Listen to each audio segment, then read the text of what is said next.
তারা কি একটা? অসংখ্য অসংখ্য তারকা। এক একটা গ্যালাক্সির ভিতরে 50 বিলিয়ন করে তারকা আছে।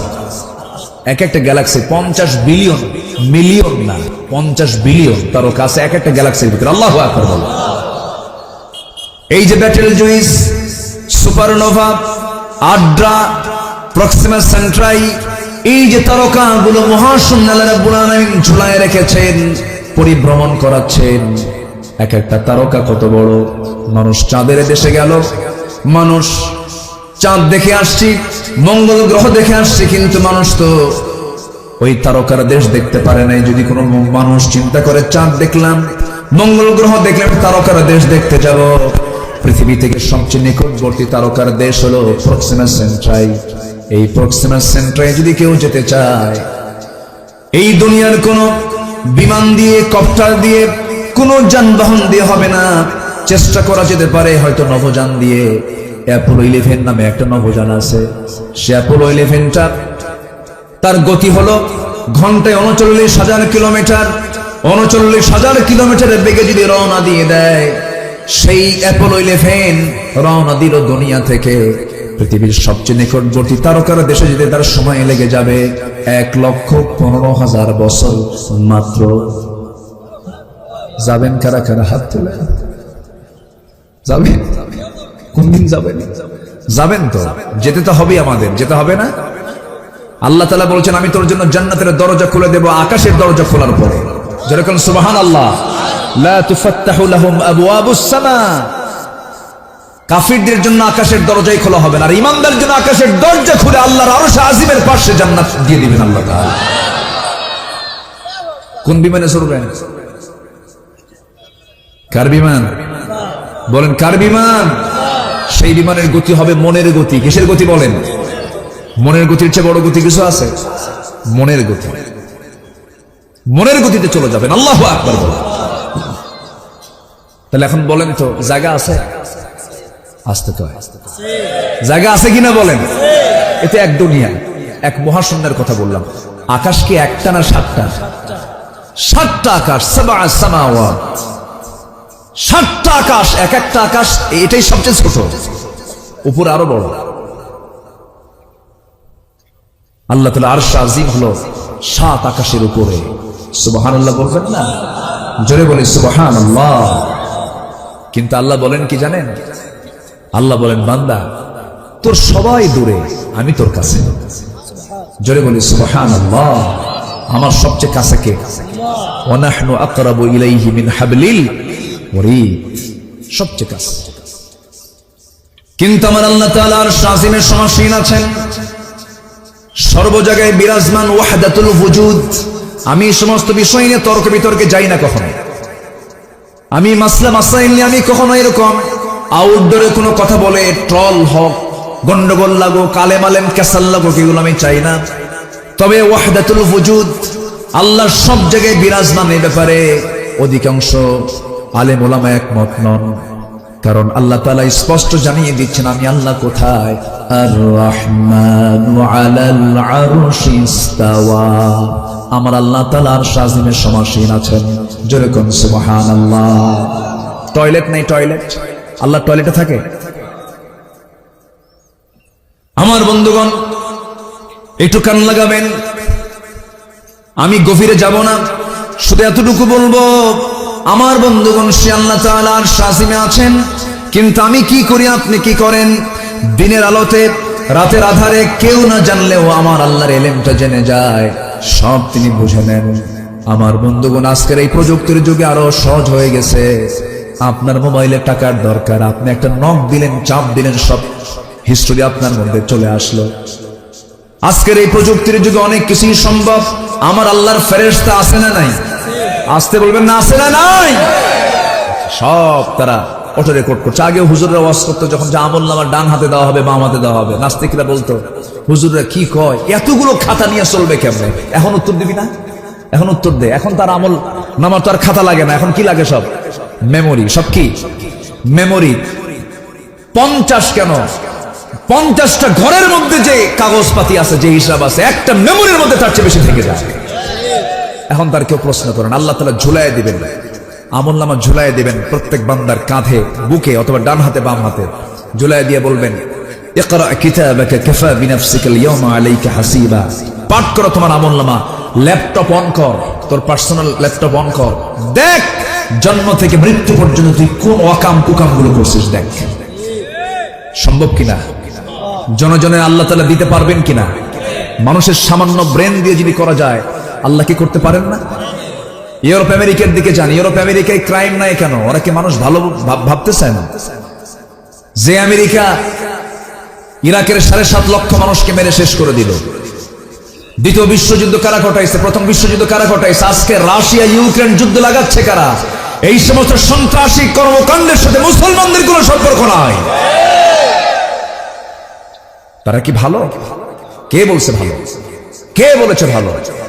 প্রযুক্তির কারণে তারা সবকিছুকে অনলাইনের মধ্যে নিয়ে আসছে, সব জায়গায় সিসি ক্যামেরা লাগানো আছে, আকাম কুকাম করার সুযোগ তারা রাখেনি। তাদের জোরালো প্রযুক্তিকে ইউজ করার কারণে তারা ভালো হতে বাধ্য। কথা বোঝেন নাই? কিন্তু আমরা ভালো হব প্রযুক্তি দিয়া না আল্লাহর ভয়ে? আমরা ভালো হব কার ভয়ে? আসতে বলবেন না কার ভয়ে? আমেরিকা কিসের মডেল আমাদের বলেন? ইউরোপ আমাদের কিসের মডেল? যে দেশে পুরুষ পুরুষকে বিয়ে করে, পুরুষ পুরুষকে বিয়ে করে, নারী নারীতে আসক্ত হয়, যা কুত্তা বিলাইয়ের মধ্যেও নাই, কুকুরে এত জঘন্য না। সমকামিতাকে প্রমোট করা হচ্ছে আমার দেশে। আবার ওইদিকে ঋষি সোনাক অবশ্য বলেছেন, ইংল্যান্ডের যিনি ব্রিটেনের প্রধানমন্ত্রী, তিনি বলেছেন, a man is a man, a woman is a woman, that's just a common sense. একটা পুরুষ একটা পুরুষ, একটা নারী একটা নারী, এটা বোঝার জন্য বুদ্ধিজীবী হওয়া লাগে না, কমন সেন্সই যথেষ্ট। কথা বোঝেন নাই? এই বিকৃত যৌনাচারে জাতিকে মিশিয়ে দেবার জন্য আমার দেশেও কিছু সমকামী বের হয়েছে। ট্রান্সজেন্ডার কেন শেখানো হয়? কেন ট্রান্সজেন্ডারের এই সমস্ত কথা শিখান? জাতির কিসমত ভালো হয়ে যাবে। ফিলিস্তিন বন্ধু না ইসরায়েল বন্ধু আমাদের? কারা বন্ধু আমাদের বলেন? কারা বন্ধু? ক্লাস 10 সিলেবাসে কেন ফিলিস্তিনের মানচিত্র না দেখায়, কেন ইসরায়েলের মানচিত্র দেখানো হয়? ইসরায়েল কি বৈধ না অবৈধ? ওরা কি বৈধ না অবৈধ? ভাড়াটিয়া কখনো বাড়িওয়ালা হয়? ওরা ছিল ভাড়াটিয়া, এখন হয়ে গেছে কি বাড়িওয়ালা। অনেক কথা তো ছিল, শর্ট করে আমাকে বলতে হচ্ছে। তাহলে আমাদের শত্রু চেনার দরকার আছে না নাই? যারা সমকামিতাকে প্রমোট করে, যারা পাপকে প্রমোট করে, যারা মদের বোতল নিয়ে বসে থাকে, যারা জেনার কারবারে উৎসাহ দেয়, যারা কাম কুকাম করে বেড়ায়, যারা নামাজ পড়ে না, তারা কি আমার বন্ধু হতে পারে? মদ খায় কারা বলেন? আমাদের দেশে মদ খায় না, মদ বানানো হয় না। খুলনা ডিভিশনে মদের ফ্যাক্টরিও আছে, কেরুয়ান কম দর্শনা চুয়াডাঙ্গায়। গত বছর মাশাআল্লাহ মদ বিক্রি করে কয়েক কোটি টাকা লাভ হয়েছে, আলহামদুলিল্লাহ। আলহামদুলিল্লাহ খান নাই? ও নাউজুবিল্লাহ কইছেন? আচ্ছা ঠিক আছে। মদের বোতল কিন্তু বিক্রি হয়, মদ বেচে আবার খায়। এরা আবার রমজান আসলে পরে ওমরায় যায়, সারা বছর মদের কারবার করে মদ খায়, আবার কোথায় যায়? ওমরায়। টাকা পয়সা আছে তো, বোঝেন না? যায়া 30 দিন চিন্তা করে 11 মাস আকাম কুকাম করছে, আর 1 মাস কোন আকাম কুকাম করবো না, একেবারে শীত হয়ে পড়ে থাকলেন আল্লাহর ঘরে। সবে কদর, কিয়ামুল লাইল, রোজা, 5 ওয়াক্ত একদম জামাতের সাথে নামাজ। মনে মনে চিন্তা করে যে যেহেতু এখানকার 1 রাকাত সাধারণ মসজিদের 1 লক্ষ রাকাতের সওয়াব হবে এখানকার 1 রাকাত পড়লে, এত সওয়াব, 1 মাস একেবারে ভালো করে প্যাকেজটা নিয়ে চলে যাব, অন্তত 11 মাস যেন কাভার হয় 1 মাসের ইবাদত দিয়ে। কি কথা কি বুঝতেছেন আপনারা? আবার হুজুর একটা ভাড়া করে নিয়ে যায়, হুজুর এমন দোয়া দিবেন যেন দোয়ার ঠেলায় আমি জান্নাত পার হয়ে জাহান্নামে যাই। যা তুই জাহান্নাম। আসলো সারা মাস জিকির আজগার কইরা, ইহরাম টেহরামের কাপড় টাপড় পইরা, ইহরাম করে তোয়াফ টোয়াফ কইরা, সাইটাই করে, উমরা হজ কইরা, রমজান মাস কিয়ামুল লাইল করে, ইতিকাফ করে, দেশে এসে ঈদের দিন সন্ধ্যাবেলায় মদ 3 বোতল খায় শীত হয়ে পড়ে আছে। এরকম টাইপের কিছু লোক আছে না নাই? আসতে বলবেন না, আছে না নাই? এমন পাপী কি জান্নাত পাবে? এমন পাপী কি জান্নাত পাবে? আল্লাহ তাআলা আগে বলছেন, আগে পাপ ছাড়। আগে কি ছাড়? আপনার নফল নামাজ নাই, বড় কোনো ক্ষতির কারণ না। আপনার তাহাজ্জুদ মিস, বড় কোনো ক্ষতির কারণ না। কিন্তু আপনি বড় গুনাহ শিরক ছেড়েছেন, বড় গুনাহ বিদআত ছেড়েছেন, বড় গুনাহ বাপ মার সঙ্গে আপনি নাফরমানি না করে বাপ মার খেদমত করেছেন। আপনার জন্য এটাই প্লাস, এটা আপনাকে জান্নাতে নিয়ে চলে যাবে। কষ্ট পাচ্ছেন? আমার আপনার জন্য এখন নাম্বার 3 আমি আপনাদেরকে বলছি, সেটা হলো আমরা আমাদের চ্যালেঞ্জ হবে আমরা পাপ কাজে জড়াবো না। সবাইকে রাজি আছেন? সবাইকে রাজি আছেন? জোরে বলি ইনশাআল্লাহ পাপের দিকে যাব। 10টা গুণ আমরা অর্জন করব, 10টা গুণে গুণান্বিত আমরা হয়ে যাব।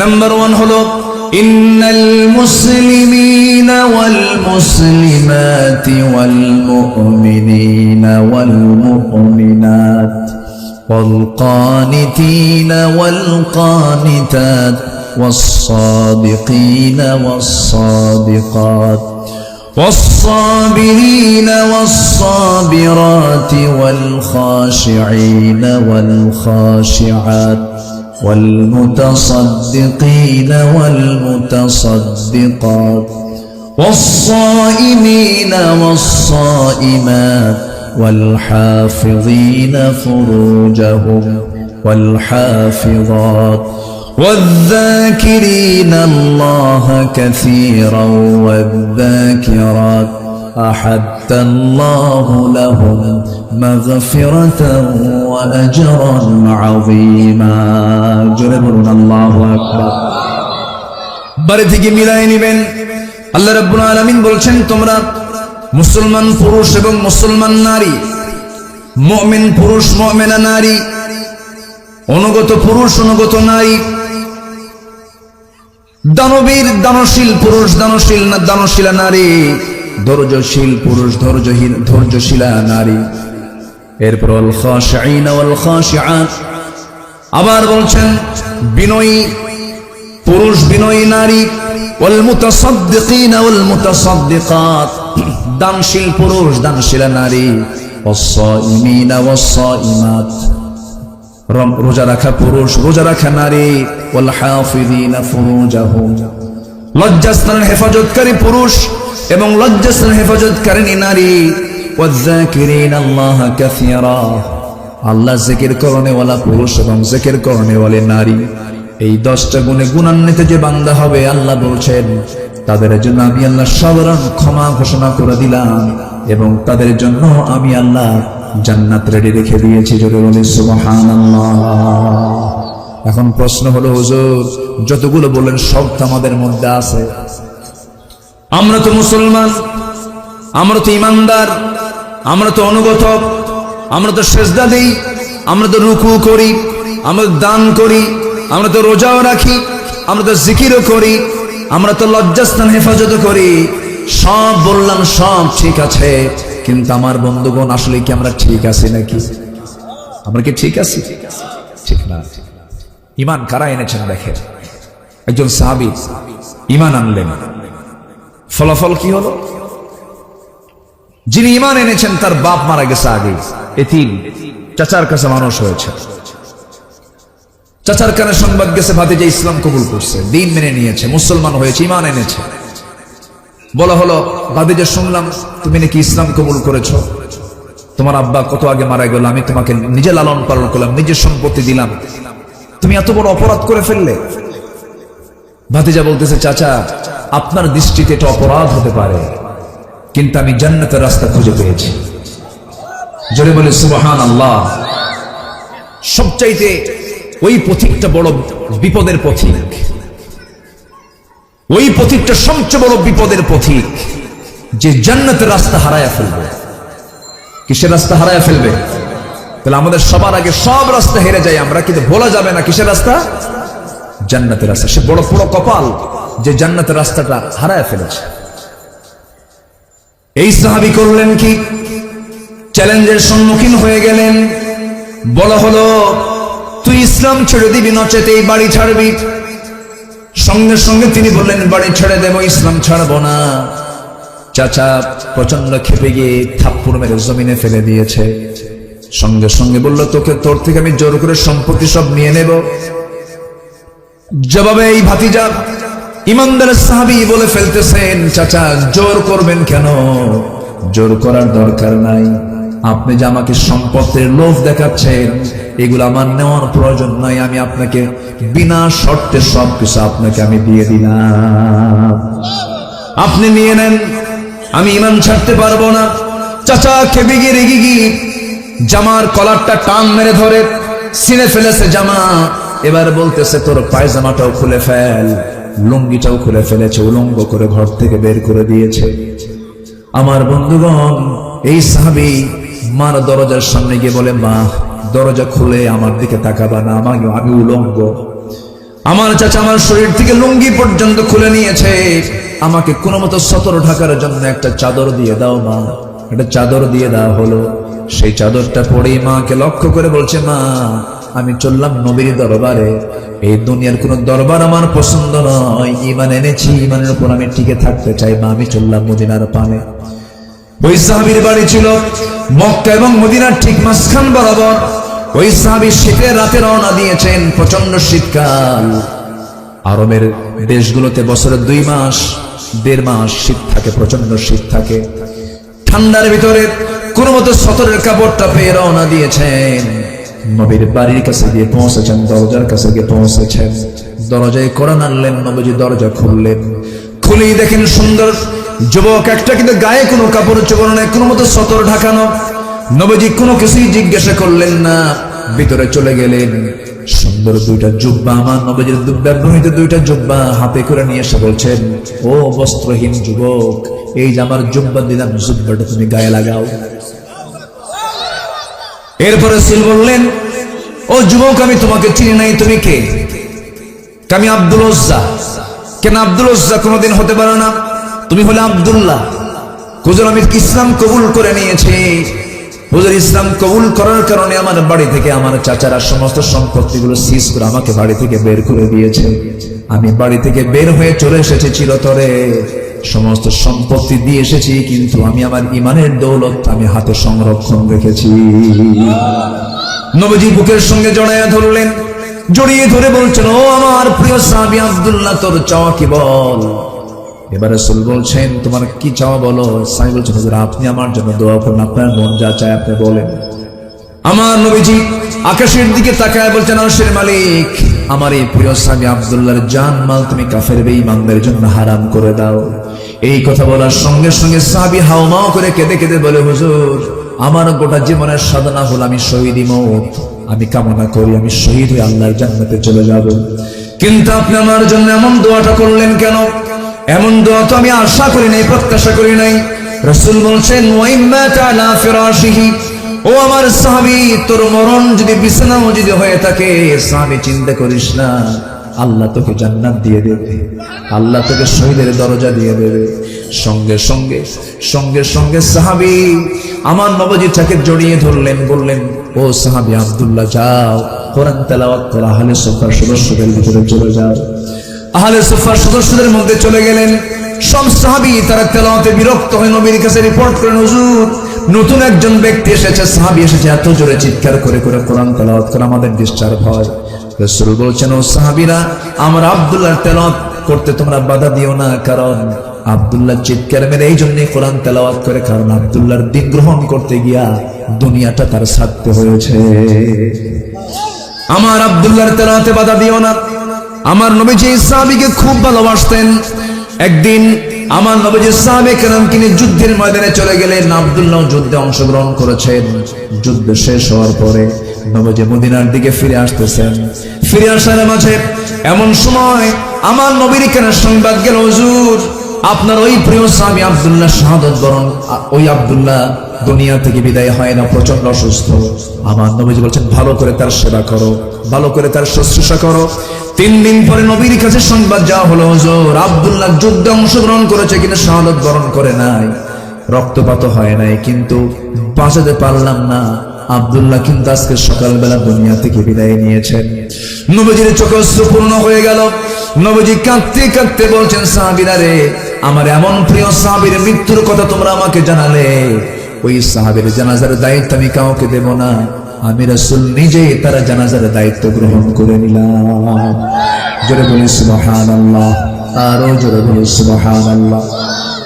আমার ভাইয়েরা, আমার নবীজি বললেন গোসল করাইয়া দাও, গোসল করানো হলো, জানাজা শুরু হয়ে গেল, রাসূল জানাজা পড়াইয়া দিলেন।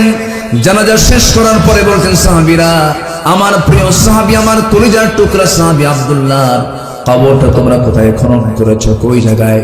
ওই যে 2 পাহাড়ের চিপায় আমরা কবরটা খনন করেছি। রাসূল বললেন, সাহাবীরা আমাকে নিয়ে যাও, আজকে আব্দুল্লাহর কবরে আব্দুল্লাহকে রাখার দায়িত্ব আমি কাউকে দেব না, এই সাহাবের লাশটা আমি নিজে বহন করে আমার আব্দুল্লাহকে আমি কবরে শোয়া দেব। আমার নবীজি কবরের সামনে চলে গেলেন, কবরে মাটিতে নামলেন, হাতটা গায়ে দিলেন। এমন সময় লাশটা যখন হাতে দেওয়া হলো, রাসূল বলছেন, আমরা আবু বকর ডানে নামো, ওমর বামে নামো। কি কত বড় ভাগ্যবান সাহাবী সেই সাহাবী কবরবাসী, যার কবরে নেমেছেন আমার নবীর মতো মানুষ, আবু বকর ওমরের মতো মানুষ। যখন সুবহানাল্লাহ, আমার নবীজি এবার বলছেন, লাশটা দিয়ে দাও হাতে, শোয়া দিলেন আব্দুল্লাহকে নবীজি নিজ হাতে, বুকের উপরে হাত রেখে কেঁদে কেঁদে আরশে আজিমের মালিকের দিকে লক্ষ্য করে বলছে, আল্লাহ তাআলা, এই আমার আব্দুল্লাহর মৃত্যুর দিন পর্যন্ত, এই মুহূর্ত পর্যন্ত আমি আব্দুল্লাহর উপরে রাজি আছি, সন্তুষ্ট আছে, তুমি আল্লাহ মাফ করে দাও। এই দোয়াটা যখন করলেন, পাশে একজন সাহাবী, খুব সচেতন সাহাবী, আল্লাহওয়ালা সাহাবী, সাদ ইবনে আবি ওয়াক্কাস রাদিয়াল্লাহু তাআলা আনহু চিৎকার মেরে মেরে পাগলের মতো বলছেন, আরে ওরে সাদ, তোর মতো হতভাগা বান্দা এই দুনিয়াতে নাই। এই সাদ বিন আবি ওয়াক্কাস আজকে জীবন্ত সাহাবী না, জীবন্ত সাদ না হয়ে যদি মরা সাদ হতো, এই কবরবাসী যদি হয়ে যেত, এই সাদের জীবনটা বড় ভাগ্যবান হয়ে যেত। যেরকম সুবহানাল্লাহ। আমার ভাইরা, আমার বন্ধুগণ, ইমান টেনেছি, ইমানটার যত্ন আমরা নেব। জোরে বলি ইনশাআল্লাহ। ইমানের যত্ন আছে না নাই বলেন? যত্ন আছে। বাগান সাজাবেন, মেহনত করতে হয়, জঙ্গল বানাবেন, কোনো মেহনত লাগে না। ইমান এনেছি, ইমানের যত্ন নিতে হবে। খারাপ হবেন, খারাপের জন্য কোনো যত্নের প্রয়োজন হয় না। ইমান যখন এনেছি, প্রথম আহ্বান আমরা নামাজ পড়বো। কি পড়বো বলেন? নামাজ পড়বো। নামাজের জন্য কি শিখতে হবে বলেন? কোরআন শিখতে হবে। কোরআন শিখবো। জোরে বলে ইনশাআল্লাহ। নামাজটা শুরু করব কোন নামাজ দিয়ে বলেন? কার গিট ছুটাবো? কার গিট ছুটাবো? শয়তানের গিট ছুটাবো। এরপর ইমানের যত্ন নেব আমরা।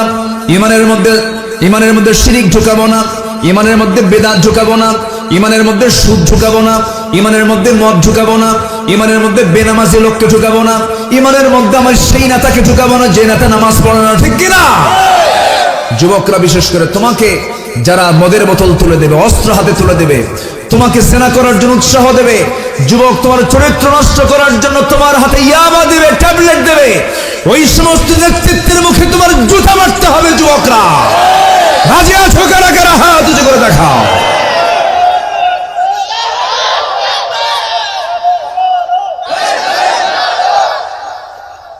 আল হাদিসের আলো, কোরআন সুন্নাহ যেখানে, আল কোরআনের আলো।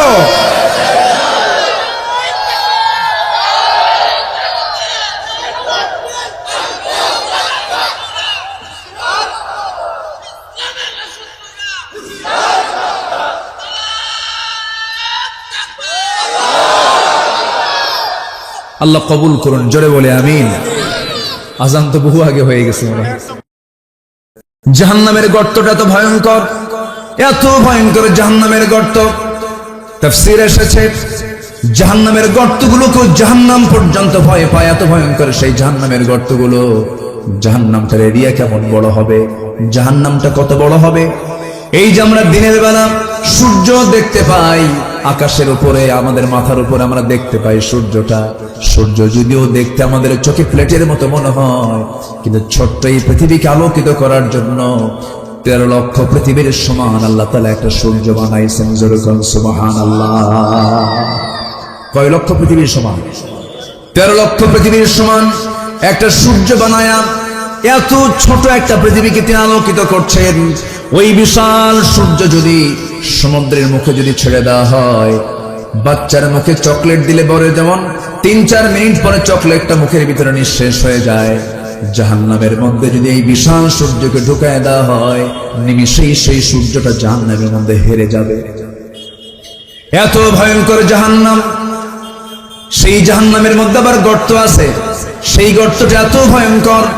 আমার বন্ধুগণ, সেই গর্তের মধ্যে তারা ঢুকবে যারা নামাজকে দুনিয়াতে নষ্ট করে ফেলেছে, নামাজ যারা পড়ে নাই, নামাজ যারা বাদ দিয়েছে। আল্লাহ সবচেয়ে বান্দার উপরে সবচেয়ে বেশি খেপে যান, রেগে যান কি? সাল্লে পড়ে বলে, নামাজ সাল্লে পড়ে। আমার বন্ধুগণ, প্রত্যেক রাতের শেষ রাতের সময় মুয়াজ্জিন যখন আযান দেয়, সেই সময় শয়তান প্রত্যেক বান্দার কাছে এসে ওয়াসওয়াসা দিয়ে থাকে, বলে আলাইকা লাইলুন তাবিল, আলাইকা লাইলুন তাবিল। শয়তান কিন্তু ওয়াজও করে, আয়েশা সুন্দর করে ওয়াজ করে আর বলে, তোর জন্য রাতটা অনেক লম্বা, ঘুমা ঘুমা, এরকম করে আদর করতে থাকে। শয়তান 3টা গিট মেরে দেয়। 3টা কি মেরে দেয়? গিট। এলাকায় কি বলে? দড়ির গিরা। আচ্ছা, আপনাদের ভাষা তো অনেক সুন্দর, স্মার্ট ভাষা। জি আলহামদুলিল্লাহ বলেন। ওভার স্মার্ট, খালি স্মার্ট বললে ভুল হবে, ওভার স্মার্ট। খুবই সুন্দর ভাষা। এত ভাষা সুন্দর পৃথিবীর কোথাও পাবেন না, বলি আলহামদুলিল্লাহ। আমার একটা বহুল আলোচিত একটা ভাই, একটা মানে 1 মিনিটের একটা বক্তৃতা আছে ভাষার উপরে। যশোর তো যশোরই, তাই না? একটা বক্তব্য আমার আছে, আমি পরে শুনলাম, যেটা নাকি সবাই শুনেছে। তো এটা নিয়ামত আপনাদের জন্য, বলি আলহামদুলিল্লাহ।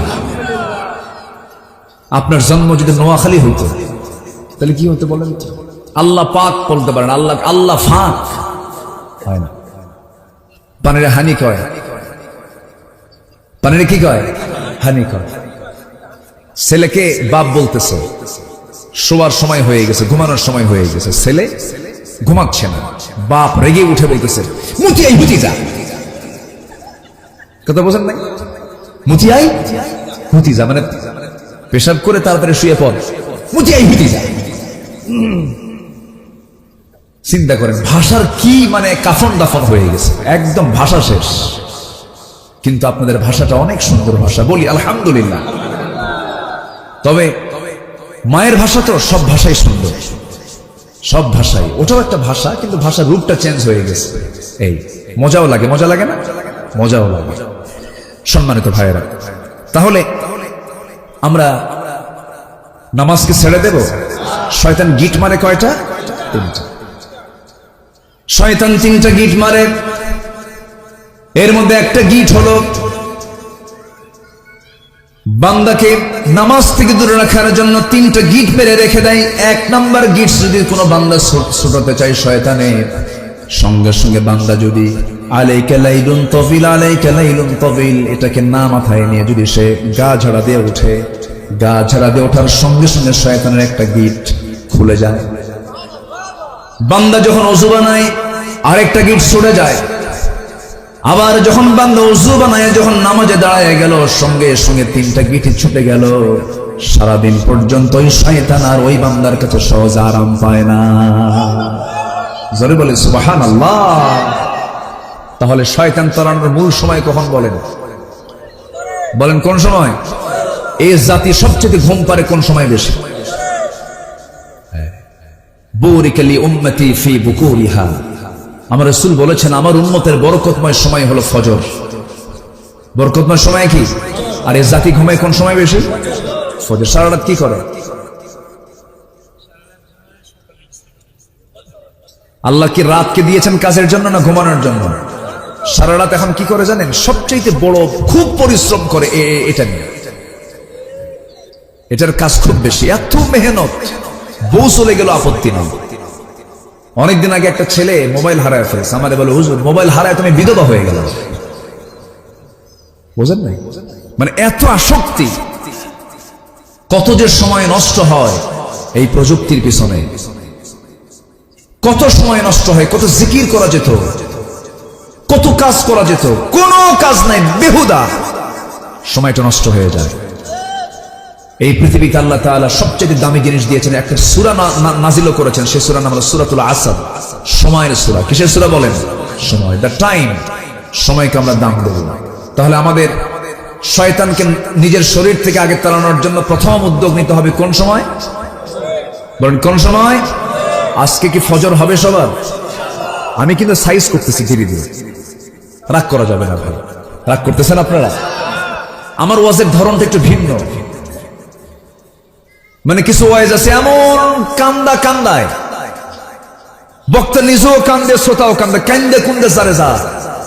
যখন বলা হয় বুঝলেন কি, বুঝলাম তো না, কানলাম ঠিকই, বুঝলাম না কিছু। তাহলে ওই কান্দে লাভ আছে বলেন? ওই কি বলে, একটা ছোট্ট মেয়ে 8 বছর বয়স, হাও মাও করে কান্দে। মা এসে বলতেছে, মা তুমি কান্দো কেন? তাও কান্দে। তো সন্তানের কান্না দেখে মা কে থাকে, মাও কান্দে। তো মা বেটির কান্না দেখে সব আশেপাশের প্রতিবেশী এরা এসে, এই বাপ দুই মা মেয়ের কান্না দেখে এরাও কান্দে। কান্দা কান্দি শেষে এসে এখন সবাই মিলে প্রশ্ন করছে, মা আমরা তো সবাই তোমার জন্য কান্দলাম, কিন্তু তুমি কান্না কেন? এটা তো বুঝলাম না আমরা। কান্নার কারণটা কি একটু বলো। বলতেছে, কান্দলাম এই জন্য মা, আমার বয়স এখন 8 বছর। যখন আমার বয়স 18 বছর হবে তখন আমার বিয়ে হবে। বিয়ে হওয়ার পরে একটা বাচ্চা হবে, সেই বাচ্চাটা একটা ছেলে সন্তান হবে। ওর বয়স যখন 8 বছর হবে, ওই সময় যদি বাচ্চাটা মরে যায় আমি থাকবো কেমন? এই জন্য কান্না। কি কথা কি বুঝতেছেন? তাহলে কান্নার কোনো কারণ হলো? কাঁদতেই যদি হয় আমরা কাঁদবো কার কাছে? ওই ফজরে উঠে কাঁদবো। আমার কান্না কেউ শুনবে না, শুনবেন শুধু কে? আমার অভাব কেউ দূর করবেন, অভাব দূর করবেন কে? আমার আল্লাহ। তাহলে আমরা সিদ্ধান্ত নিলাম, শয়তানের সারাদিনের প্রথম যে তার অপারেশন সেটা হলো গিট দিয়ে রাখে ঘুমন্ত অবস্থায়, ওই গিট ছুটাবো আমরা। দিন শুরু করব নামাজ দিয়ে, সেজদা দিয়া, আবার সুন্দর করে কোরআন তেলাওয়াত করব। যদি কোনো বান্দা ফজর নামাজটা জামাতে পড়ে, এশার নামাজটা যদি জামাত আদায় করতে পারে, গোটা রাত কিয়ামুল লাইল করলে যে সওয়াবটা হয়, আল্লাহ রাব্বুল আলামিন তার আমলনামায় সেই সওয়াব দিয়ে দেন। জোরে বলি সুবহানাল্লাহ, আরো জোরে বলি সুবহানাল্লাহ। আমার বন্ধুগণ, আরেকটা কারণ আল্লাহ রাব্বুল আলামিন বান্দাকে জাহান্নামের গর্তের মধ্যে ঢুকাবেন, সেটা হলো মন যা চায় তাই করা। মন যা চায় তাই কি করা যাবে নাকি? মন যা চায় তাই কি করা যাবে? আমাদের মন কি ভালো? আস্তে কর, আমাদের মন ভালো? মন তো ভালো না, আমাদের মন খুব খারাপ। মন চায় অনেক কিছু। আচ্ছা, পুরুষ যারা বসে আছেন তাদের কি মন চায় না একটু মেয়েদের দিকে চায় থাকে? দেখেন, মানে মানে নজর মনে দেই না, মনে হয় ভাবসা মনে হয় কি বলেন, মন কি চায় কিনা বলেন? যদি পুরুষ হন তাহলে হবে চাবেন। বলেন, পুরুষ যারা আছে নারীর প্রতি কি তাকাতে মন চায় না? চায় কিনা? চায়। মন তো চায়, তাকানো কি যাবে? পরনারীর দিকে তাকানো যাবে? তাকালে কি হবে? কে গুনাহ দেবেন? কার ভয়? তাকাবো না কার ভয়ে? তাহলে মনের ট্রিটমেন্ট আমি নিজেই করলাম, আমি তাকাচ্ছি না। আল্লাহ বললেন আমি তোকে মুজাহিদের সওয়াব দিয়ে দিলাম। যেরকম সুবহানাল্লাহ। তাহলে মন কিন্তু প্রথম চান্সে খারাপ কিছু চায়। মন চায় ওরে ঠকাই, মন চায় ওরে কেমনে পেঁচের মধ্যে ফেলবো, মন চায় কেমনে মিথ্যা কথা বলবো, কেমনে ঠকাবো। মন তো শুধু খারাপ কিছু চায়। কিন্তু মনটাকে আপনি যদি ট্রিটমেন্ট করতে পারেন, আল্লাহ বলছেন সেই হচ্ছে সবচেয়ে বড় সফল। যেরকম সুবহানাল্লাহ। قد أفلح من تزكى قد أفلح من تزكى وذكر اسم ربه فصلى। সে ব্যক্তি সফল যে ব্যক্তি নফসের ট্রিটমেন্ট করতে পেরেছে। জোরে বলি সুবহানাল্লাহ। আল্লাহ রাব্বুল আলামিন বলেন ওয়াত্তাবাউশ শাহাওয়াত, যারা নফসের দাসত্ব করে দুনিয়া থেকে বিদায় নিয়ে নেবে, আমি তাদেরকে জাহান্নামের গর্তের মধ্যে ঢুকায় ফেলবো। মন যা চায় তা করা যাবে না। মন চায় আমার আইন দিয়ে আমি দেশ চালাবো, তা হবে না। মন আপনার চাইবে হবে না, কারণ আল্লাহ বলছেন তোর আইন দিয়ে নয়, আমি আল্লাহ আমার আইন দিয়ে তোর দেশ চালাতে হবে। জোরে বলেন ঠিক কিনা? মন যা চায় তাই করা যাবে না। আল্লাহ রাব্বুল আলামিন সূরাতুল আহজাবের 35 নম্বর আয়াত আমি একটু মিলায় দিচ্ছি। আগের থেকে যোগসূত্র মিলায় দিয়ে আয়াতের সঙ্গে আমি ঢুকে যাচ্ছি, আয়াতের সঙ্গে মিলায় দিয়ে আমি আয়াতের গভীরে আস্তে আস্তে চলে যাচ্ছি। আমার বন্ধু আল্লাহ রাব্বুল আলামিন বান্দাকে ডাক দিয়ে বলছেন, বান্দারে 10টা গুণে গুণান্বিত যদি হতে পারো আমি তোমাকে দুইটা পুরস্কার দিয়ে দেব। এক নম্বর হলো সাধারণ ক্ষমা, আর আমি তোমার জন্য বিশাল বড় পুরস্কার আমি জান্নাত রেখে দিয়েছি। 10 কাজের কয় পুরস্কার? 10 কাজের কয় পুরস্কার? একটা হলো ক্ষমা। একটা কি? ক্ষমা। কে করে দিবেন? কে করে দিবেন? আর জান্নাত কে দিয়ে দিবেন? সবাই কি জান্নাত নিতে চান? জান্নাত ছোট না বড়? পৃথিবী বড় না জান্নাত বড়? সর্বনিম্ন জান্নাত হলো 10টা পৃথিবীর মতো একটা জান্নাত। কয়টা পৃথিবী বলেন? ছোটখাটো হয়ে গেল মনে হয়। আমি আগে চিন্তা করতাম, হানিফ ভাই, চেয়ারম্যান ভাই, আমি আগে চিন্তা করতাম, চেয়ারম্যান ভাই, আমি আগে চিন্তা করতাম, ছোটবেলা ওয়াজ শুনতাম তো, আগে তো এত বুঝিনি। আব্বাকে বলতাম, আব্বা এই যে বক্তা যে ওয়াজ করতেছে, একটা লোককে সর্বনিম্ন 10টা পৃথিবীর মতো একটা জান্নাত দেওয়া হবে, এত জায়গা কই? এটা ব্রেনে খেলতো না। এত জায়গা আল্লাহ কোথায় রাখছে? এই জনে জনে, তাও নিম্ন জান্নাত হলো 10টা পৃথিবীর মতো একটা জান্নাত, এত জায়গা কোথায়? পরে একটু আকাশ নিয়ে, আল্লাহ তাআলা তো আকাশ নিয়ে গবেষণা করতে বলেছেন, সমুদ্র নিয়ে গবেষণা করতে বলেছেন। তো আকাশের দিকে তাকায় দেখি আল্লাহ আরো মানে 10টা পৃথিবী আরো কম মনে হচ্ছে আমার কাছে। আল্লাহু আকবার বলে। এত জায়গা আল্লাহর আছে। কেমন করে দেখেন, আমরা যেখানে বসে আছি এখান থেকে সূর্য যে আমরা দেখতে পাই, সূর্য কি আসলেই এরকম দূরে না আরো দূরে? এই সূর্য যদি এত বড় হয় পৃথিবী থেকে 13 লক্ষ গুণ, তা অনুমান আন্দাজ। তারকাগুলো যে ওই তারার কি বলে চাঁদের পিছনে যে তারকাগুলো রাতের বেলা দেখি, ওগুলো কি জোনাকির মতো ছোট ছোট? এক একটা তারকা আছে, ব্যাটেল জুইস একটা তারকা আছে, যে তারকা সূর্যের চাইতেও 33 কোটি গুণ বড়। কয়টা তারা? তারা কি একটা? অসংখ্য অসংখ্য তারকা। এক একটা গ্যালাক্সির ভিতরে 50 বিলিয়ন করে তারকা আছে। এক একটা গ্যালাক্সি 50 বিলিয়ন, মিলিয়ন না, 50 বিলিয়ন তারকা আছে এক একটা গ্যালাক্সির ভিতরে। আল্লাহু আকবার বলো। এই যে Betelgeuse, supernova, Adhara, Proxima Centauri, এই যে তারকাগুলো মহাশূন্য আল্লাহ রাব্বুল আলামিন ঝুলায় রেখেছেন, পরিভ্রমণ করাচ্ছেন। এক একটা তারকা কত বড়! মানুষ চাঁদের দেশে গেল, মানুষ চাঁদ দেখে আসছি, মঙ্গল গ্রহ দেখে আসছি, কিন্তু মানুষ তো ওই তারকার দেশ দেখতে পারে নাই। যদি কোনো মানুষ চিন্তা করে চাঁদ দেখলাম, মঙ্গল গ্রহ দেখলাম, তারকার দেশ দেখতে যাব, পৃথিবী থেকে সবচেয়ে নিকটবর্তী তারকার দেশ হলো প্রক্সিমা সেন্ট্রাই। এই প্রক্সিমা সেন্ট্রাই যদি কেউ যেতে চায়, এই দুনিয়ার কোন বিমান দিয়ে, কপ্টার দিয়ে, কোন যানবাহন দিয়ে হবে না। চেষ্টা করা যেতে পারে হয়তো নভোযান দিয়ে। অ্যাপোলো 11 নামে একটা নভোযান আছে, সে অ্যাপোলো 11টা তার গতি হলো ঘন্টায় 39,000 কিলোমিটার। 39,000 কিলোমিটারের বেগে যদি রওনা দিয়ে দেয়, সেই অ্যাপোলো 11 রওনা দিল দুনিয়া থেকে পৃথিবীর সবচেয়ে নিকটবর্তী তারকার দেশে যেতে তার সময় লেগে যাবে 1,15,000 বছর মাত্র। যাবেন কারা কারা? হাত তুলে। যাবেন? কোনদিন যাবেন? যাবেন তো, যেতে তো হবে, আমাদের যেতে হবে না? আল্লাহ তাআলা বলছেন, আমি তোর জন্য জান্নাতের দরজা খুলে দেব আকাশের দরজা খোলার পরে। যেরকম সুবহানাল্লাহ, লা তুফাত্তাহু লাহুম আবওয়াবুস সামা। কাফিরদের জন্য আকাশের দরজাই খোলা হবে না, আর ঈমানদারদের জন্য আকাশের দরজা খুলে আল্লাহর আরশ আজিমের পাশে জান্নাত দিয়ে দিবেন আল্লাহ তাআলা। কোন বিমানে চড়বেন? কার বিমান? বলেন কার বিমান? সেই বিমানের গতি হবে মনের গতি। কিসের গতি বলেন? মনের গতির চেয়ে বড় গতি কিছু আছে? মনের গতি। মনের গতিতে চলে যাবেন। আল্লাহু আকবার বলেন। তাহলে এখন বলেন তো, জায়গা আছে? আসতে কয় জায়গা আছে কিনা বলেন? এতে এক দুনিয়া, এক মহাশূন্যের কথা বললাম। আকাশ কি একটা না 7টা? 7টা আকাশ, 7 সামাওয়াত, 7টা আকাশ। এক একটা আকাশ, এটাই সবচেয়ে ছোট, উপরে আরো বড়। আল্লাহ তাআলা আরশ আজিম হলো 7 আকাশের উপরে। সুবহানাল্লাহ বলবেন না? জোরে বলি সুবহানাল্লাহ। কিন্তু আল্লাহ বলেন কি জানেন?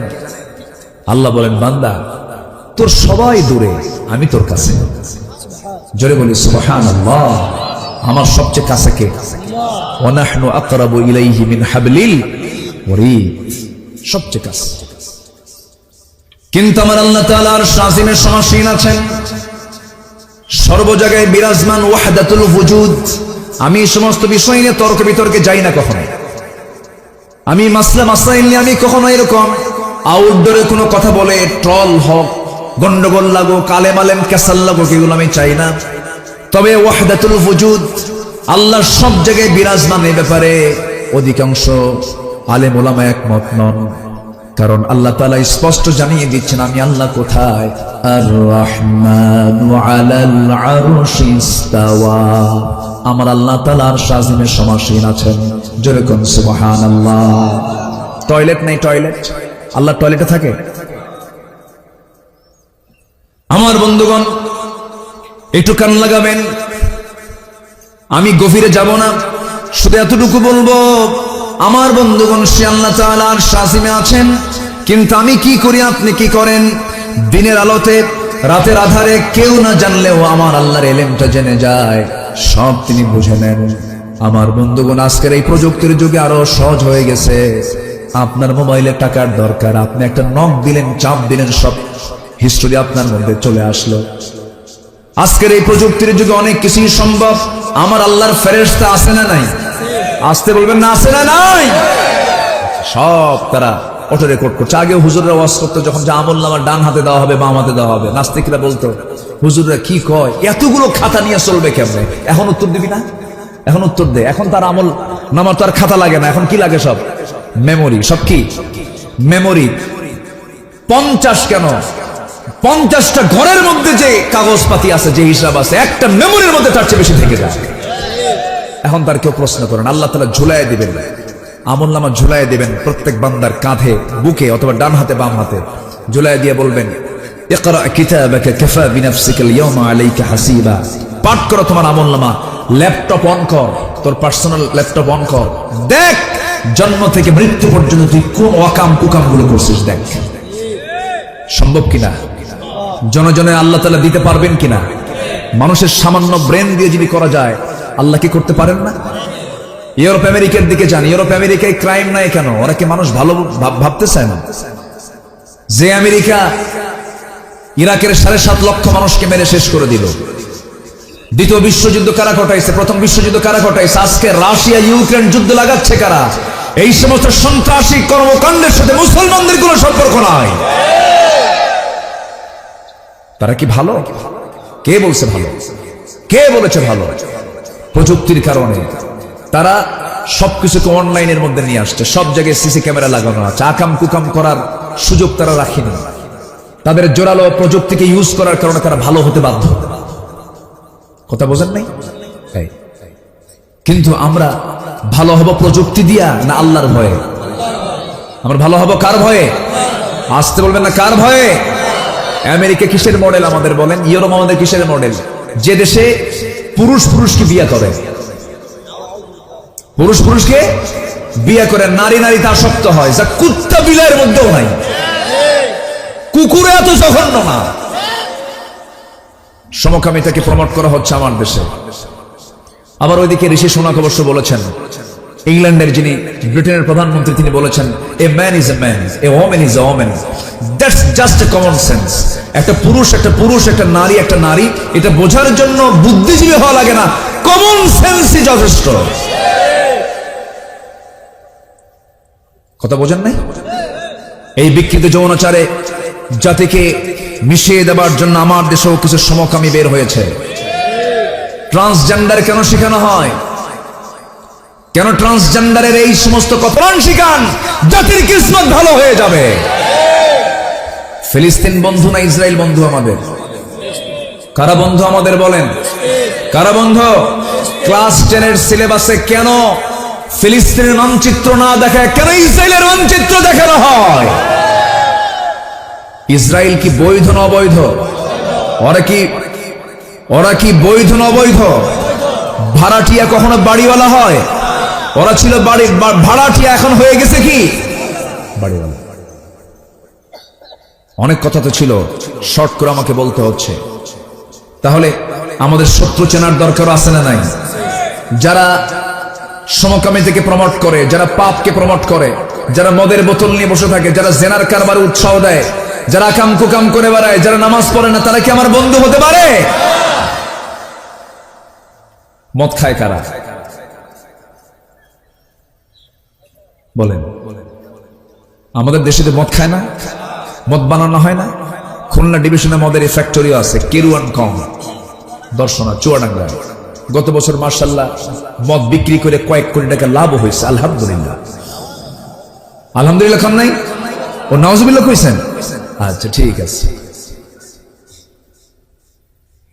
মদের বোতল কিন্তু বিক্রি হয়, মদ বেচে আবার খায়।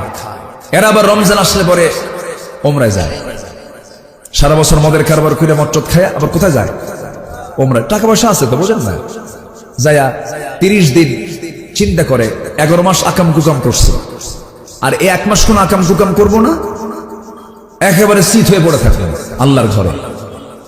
সবে কদর, কিয়ামুল লাইল, রোজা, 5 ওয়াক্ত একদম জামাতের সাথে নামাজ।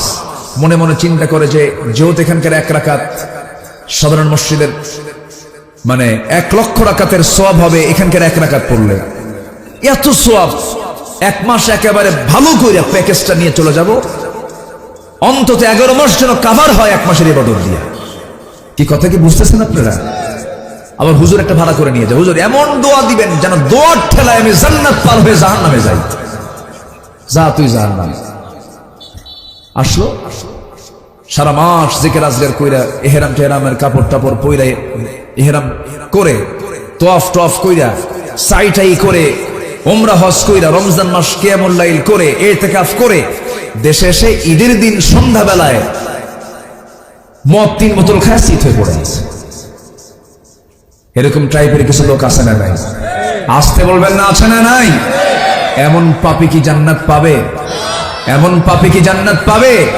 আল্লাহ তাআলা আগে বলছেন, আগে পাপ ছাড়। আগে কি ছাড়? আপনার নফল নামাজ নাই, বড় কোনো ক্ষতির কারণ না। আপনার তাহাজ্জুদ মিস, বড় কোনো ক্ষতির কারণ না। কিন্তু আপনি বড় গুনাহ শিরক ছেড়েছেন, বড় গুনাহ বিদআত ছেড়েছেন, বড় গুনাহ বাপ মার সঙ্গে আপনি নাফরমানি না করে বাপ মার খেদমত করেছেন। আপনার জন্য এটাই প্লাস, এটা আপনাকে জান্নাতে নিয়ে চলে যাবে। কষ্ট পাচ্ছেন? আমার আপনার জন্য এখন নাম্বার 3 আমি আপনাদেরকে বলছি, সেটা হলো আমরা আমাদের চ্যালেঞ্জ হবে আমরা পাপ কাজে জড়াবো না।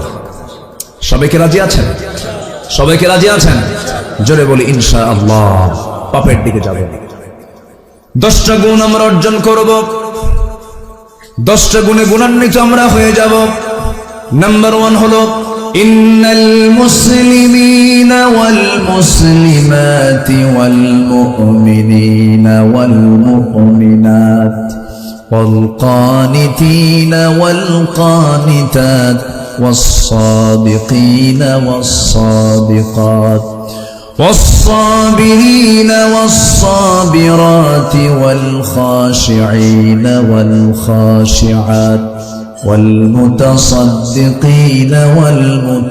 والمتصدقات والصائمين والصائمات والحافظين فروجهم والحافظات والذاكرين الله كثيرا والذاكرات أحد الله لهم مغفرة وأجرا عظيما جربنا الله أكبر বাড়ি থেকে মিলাই নেবেন। আল্লাহ রাব্বুল আলামিন বলছেন, তোমরা মুসলমান পুরুষ এবং মুসলমান নারী, মুমিন পুরুষ মুমিনা নারী, অনুগত পুরুষ অনুগত নারী, দানবীর দানশীল পুরুষ দানশীল না দানশীলা নারী, ধৈর্যশীল পুরুষ ধৈর্যশীলা নারী। এরপর আল খাশিঈন ওয়াল খাশিআত, আবার বলছেন বিনয়ী পুরুষ বিনয়ী নারী, ওয়াল মুতাসাদ্দিকিন ওয়াল মুতাসাদ্দিকাত, দানশীল পুরুষ দানশীলা নারী, ওয়াস সাইমিন ওয়াস সাইমাত, রোজা রাখা পুরুষ রোজা রাখা নারী, ওয়াল হাফিযিনা ফুরুজাহুম, লজ্জাস্থানের হেফাজতকারী পুরুষ এবং লজ্জাস্থানের হেফাজতকারিণী নারী, ওয়ায-যাকিরিনা আল্লাহ কাসীরা, আল্লাহ জিকির করনেওয়ালা পুরুষ এবং জিকির করনেওয়ালা নারী, এই 10টা গুণে গুণান্বিত যে বান্দা হবে, আল্লাহ বলছেন তাদের জন্য আমি আল্লাহ সাধারণ ক্ষমা ঘোষণা করে দিলাম এবং তাদের জন্য আমি আল্লাহ জান্নাত রেডি রেখে দিয়েছি। যদি বলি সুবহানাল্লাহ। এখন প্রশ্ন হলো, হুজুর যতগুলো বলেন সব তো আমাদের মধ্যে আছে, আমরা তো মুসলমান, আমরা তো ইমানদার, আমরা তো অনুগত, আমরা তো সেজদা দেই, আমরা তো রুকু করি, আমরা দান করি, আমরা তো রোজাও রাখি, আমরা তো জিকিরও করি, আমরা তো লজ্জাস্থান হেফাজত করি। সব বললাম, সব ঠিক আছে, কিন্তু আমার বন্ধুগণ আসলে কি আমরা ঠিক আছি নাকি? আমরা কি ঠিক আছি? ঠিক না। ঈমান কারা এনেছেন দেখেন। একজন সাহাবী ঈমান আনলেন, ফলাফল কি হলো? যিনি ঈমান এনেছেন তার বাপ মারা গেছে আগে, এতিম, চাচার কাছে মানুষ হয়েছে। চাচার কানে সংবাদ গেছে ভাতিজা ইসলাম কবুল করছে, দিন মেনে নিয়েছে, মুসলমান হয়েছে, ঈমান এনেছে। বলা হলো, ভাতিজা শুনলাম তুমি নাকি ইসলাম কবুল করেছো, তোমার আব্বা কত আগে মারা গেল, আমি তোমাকে নিজে লালন পালন করলাম, নিজের সম্পত্তি দিলাম, তুমি এত বড় অপরাধ করে ফেললে। ভাতিজা বলতেছে, চাচা আপনার দৃষ্টিতে এটা অপরাধ হতে পারে, কিন্তু আমি জান্নাতের রাস্তা খুঁজে পেয়েছি। জোরে বলে সুবহানাল্লাহ। সবচাইতে ওই পথিকটা বড় বিপদের পথিক, ওই পথিকটা সবচেয়ে বড় বিপদের পথিক, যে জান্নাতের রাস্তা হারায়া ফেলবে। কিসের রাস্তা হারায়া ফেলবে? তাহলে আমাদের সবার আগে সব রাস্তা হেরে যাই আমরা, কিন্তু ভোলা যাবে না কিসের রাস্তা? জান্নাতের রাস্তা। সে বড় বড় কপাল যে জান্নাতের রাস্তাটা হারায়া ফেলেছে। এই সাহাবী করলেন কি? চ্যালেঞ্জের সম্মুখীন হয়ে গেলেন। বলা হলো, তুই ইসলাম ছেড়ে দিবি, নচেত এই বাড়ি ছাড়বি। সঙ্গে সঙ্গে তিনি বললেন, বাড়ি ছেড়ে দেব, ইসলাম ছাড়বো না। চাচা প্রচন্ড ক্ষেপে গিয়ে থাপ্পড় মেরে জমিনে ফেলে দিয়েছে। সঙ্গে সঙ্গে বলল, তোর থেকে আমি জোর করে সম্পত্তি সব নিয়ে নেব। জবাবে এই ভাতিজা ইমানদার সাহাবী বলে ফেলতেছেন, চাচা জোর করবেন কেন? জোর করার দরকার নাই, আপনি যে আমাকে সম্পত্তির লোভ দেখাচ্ছেন, এগুলো আমার নেওয়ার প্রয়োজন নাই, আমি আপনাকে বিনা শর্তে সবকিছু আপনাকে আমি দিয়ে দিলাম, আপনি নিয়ে নেন, আমি ঈমান ছাড়তে পারবো না। চাচা খেপে গিয়ে রেগে গিয়ে জামার কলারটা টান মেরে ধরে ছিঁড়ে ফেলেছে জামা। এবার বলতেছে, তোর পায়জামাটাও খুলে ফেল, লুঙ্গিটাও খুলে ফেলেছে, উলঙ্গ করে ঘর থেকে বের করে দিয়েছে। আমার বন্ধুগণ, এই সাহাবী মার দরজার সামনে গিয়ে বলে, মা দরজা খুলে আমার দিকে তাকাবা না, আমি উলঙ্গ। আমার চাচা আমার শরীর থেকে লুঙ্গি পর্যন্ত খুলে নিয়েছে, আমাকে কোনো মতো সতর ঢাকার জন্য একটা চাদর দিয়ে দাও মা। একটা চাদর দিয়ে দেওয়া হলো। সেই চাদরটা পরেই মাকে লক্ষ্য করে বলছে, মা আমি চললাম নবীর দরবারে, এই দুনিয়ার কোন দরবার আমার পছন্দ নয়, ঈমান এনেছি, ঈমানের উপর আমি টিকে থাকতে চাই, মা আমি চললাম মদিনার পানে। ওই সাহাবীর বাড়ি ছিল মক্কা এবং মদিনার ঠিক মাঝখান বরাবর। ওই সাহাবী শীতের রাতে রওনা দিয়েছেন, প্রচন্ড শীতকাল। আরবের দেশগুলোতে বছরে 2 মাস 1.5 মাস শীত থাকে, প্রচন্ড শীত থাকে। ঠান্ডার ভিতরে কোন মতো সতরের কাপড়টা পেয়ে রওনা দিয়েছেন, নবীর বাড়ির কাছে গিয়ে পৌঁছেছেন, দরজার কাছে গিয়ে পৌঁছেছেন। দরজায় কড়া নাড়লেন, নবীজি দরজা খুললেন। খুলেই দেখেন সুন্দর যুবক একটা, কিন্তু গায়ে কোনো কাপড় চোপড় নেই, কোনো মতো সতর ঢাকানো। নবীজি কোনো কিছুই জিজ্ঞাসা করলেন না, ভিতরে চলে গেলেন। সুন্দর 2টা জুব্বা, আমার নবীজির ব্যবহৃত 2টা জুব্বা হাতে করে নিয়ে এসে বলছেন, ও বস্ত্রহীন যুবক, এই যে আমার জুব্বা দিলাম, জুব্বাটা তুমি গায়ে লাগাও। এরপরে রাসূল বললেন, ও যুবক আমি তোমাকে চিনি নাই, তুমি কে? আমি আব্দুল উজ্জা। কেন আব্দুল উজ্জা? কোনোদিন হতে পারে না, তুমি হলে আব্দুল্লাহ। হুজুর আমি ইসলাম কবুল করে নিয়েছি। হুজুর ইসলাম কবুল করার কারণে আমার বাড়ি থেকে আমার চাচারা সমস্ত সম্পত্তিগুলো সিজ করে আমাকে বাড়ি থেকে বের করে দিয়েছে। আমি বাড়ি থেকে বের হয়ে চলে এসেছি চিরতরে, সমস্ত সম্পত্তি দিয়ে এসেছি, কিন্তু আমি আমার ঈমানের দৌলত আমি হাতে সংরক্ষণ রেখেছি। নবীজি বুকের সঙ্গে জড়াইয়া ধরলেন, জড়িয়ে ধরে বলছেন, ও আমার প্রিয় সাহাবী আব্দুল্লাহ, তোর চাওয়া কি বল? এবার রাসূল বলছেন, তোমার কি চাওয়া বলো? সাহাবী বলছেন, হুজুর আপনি আমার জন্য দোয়া করুন, আপনার মন যা চায় আপনি বলেন। আমার নবীজি আকাশের দিকে তাকায় বলছেন, আরশের মালিক, আমার এই প্রিয় সাহাবী আব্দুল্লাহর জান মাল তুমি কাফের বেঈমানদের জন্য হারাম করে দাও। এই কথা বলার সঙ্গে সঙ্গে সাহাবী হাওমাও করে কেঁদে কেঁদে বলে, হুজুর, আমার গোটা জীবনের সাধনা হল আমি শহীদি মওত, আমি কামনা করি আমি শহীদ হয়ে আল্লাহর জান্নাতে চলে যাব, কিন্তু আপনি আমার জন্য এমন দোয়াটা করলেন কেন? এমন দোয়া তো আমি আশা করি নাই, প্রত্যাশা করি নাই। রাসূল বলছেন, ওয়াইম্মা তাআলা ফিরাশিহি, ও আমার সাহাবী, তোর মরণ যদি বিছানাও যদি হয়ে থাকে, সাহাবী চিন্তা করিস না, আল্লাহ তোকে জান্নাত দিয়ে দেবে, আল্লাহ তোকে শহীদের দরজা দিয়ে দেবে। সঙ্গে সঙ্গে সঙ্গে সঙ্গে সাহাবী আমার নবীজিটাকে জড়িয়ে ধরলেন, বললেন, ও সাহাবী আব্দুল্লাহ, যাও কোরআন তেলাওয়াত করো, আহলে সুফার সদস্যদের ভিতরে চলে যাও। আহলে সুফার সদস্যদের মধ্যে চলে গেলেন। সব সাহাবী তারা তেলাওয়াতে বিরক্ত হয়ে নবীর কাছে রিপোর্ট করেন, হুজুর, নতুন একজন ব্যক্তি এসেছে, সাহাবী এসেছে, এত জোরে চিৎকার করে করে কোরআন তেলাওয়াত করে আমাদের ডিস্টার্ব হয়। রাসূল বলছেন, ও সাহাবীরা, আমার আব্দুল্লাহর তেলাওয়াত করতে তোমরা বাধা দিও না, কারণ আব্দুল্লাহ চিৎকার মেরে এই জন্যই কোরআন তেলাওয়াত করে, কারণ আব্দুল্লাহর দিন গ্রহণ করতে গিয়া দুনিয়াটা তার ছাড়তে হয়েছে। আমার আব্দুল্লাহর তেলাওয়াতে বাধা দিও না। আমার নবীজি সাহাবীকে খুব ভালোবাসতেন। একদিন আমার নবীজি সাহাবে কেরামকে নিয়ে যুদ্ধের ময়দানে চলে গেলেন। আব্দুল্লাহ যুদ্ধে অংশগ্রহণ করেছেন। যুদ্ধ শেষ হওয়ার পরে নবীজি মদিনার দিকে ফিরে আসতেছেন। ফিরে আসার মাঝে এমন সময় আমার নবীর কানে সংবাদ গেল, হুজুর, আপনার ওই প্রিয় সাহাবী আব্দুল্লাহ শাহাদাত বরণ, ওই আব্দুল্লাহ দুনিয়া থেকে বিদায় হয় না, প্রচন্ড অসুস্থ। আমার নবীজি বলছেন, ভালো করে তার সেবা করো, ভালো করে তার শুশ্রূষা করো। 3 দিন পরে নবীর কাছে সংবাদ যাওয়া হলো, হুজুর, আব্দুল্লাহ যুদ্ধে অংশগ্রহণ করেছে কিন্তু শাহাদাত বরণ করে নাই, রক্তপাত হয় নাই, কিন্তু বাঁচাতে পারলাম না। আব্দুল্লাহ কিন্তু আজকে সকালবেলা দুনিয়া থেকে বিদায় নিয়েছেন। নবীজির চোখে অশ্রুপূর্ণ হয়ে গেল। নবীজি কাঁদতে কাঁদতে বলছেন, সাহাবীরা রে, আমার এমন প্রিয় সাহাবীর মৃত্যুর কথা তোমরা আমাকে জানালে, ওই সাহাবীর জানাজার দায়িত্ব আমি কাউকে দেব না, আমি রাসূল নিজে তার জানাজার দায়িত্ব গ্রহণ করে নিলাম। জোরে বলি সুবহানাল্লাহ, আরো জোরে বলি সুবহানাল্লাহ। আমার ভাইয়েরা, আমার নবীজি বললেন, গোসল করাইয়া দাও। গোসল করানো হলো, জানাজা শুরু হয়ে গেল। রাসূল জানাজা পড়াইয়া দিলেন। জানাজা শেষ করার পরে বলছেন, সাহাবীরা, আমার প্রিয় সাহাবী, আমার কলিজার টুকরা সাহাবী আব্দুল্লাহ কবরটা তোমরা কোথায় খনন করেছো? কই জায়গায়? ওই যে 2 পাহাড়ের চিপায় আমরা কবরটা খনন করেছি। রাসূল বললেন, সাহাবীরা, আমাকে নিয়ে যাও, আজকে আব্দুল্লাহর কবরে আব্দুল্লাহকে রাখার দায়িত্ব আমি কাউকে দেব না। এই সাহাবের লাশটা আমি নিজে বহন করে আমার আব্দুল্লাহকে আমি কবরে শোয়া দেব। আমার নবীজি কবরের সামনে চলে গেলেন, কবরে মাটিতে নামলেন, হাতটা গায়ে দিলেন। এমন সময় লাশটা যখন হাতে দেওয়া হলো, রাসূল বলছেন, আমরা আবু বকর ডানে নামো, ওমর বামে নামো।